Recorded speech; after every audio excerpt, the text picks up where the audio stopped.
মাঠ, লুকোচুরি, কানামাছি, সীতাহরণ সহ প্রাচীন খেলাধুলার মনোরম দৃশ্য।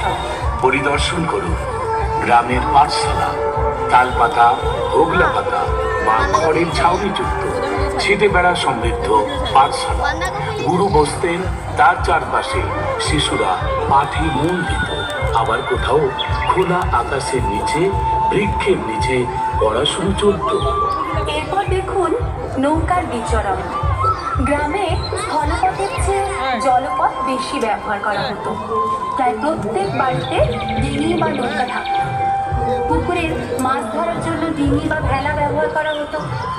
জলপথ বা নদীপথ ছিল সহজ, যাতায়াত বা ব্যবসা বাণিজ্যের প্রধান সহায়ক।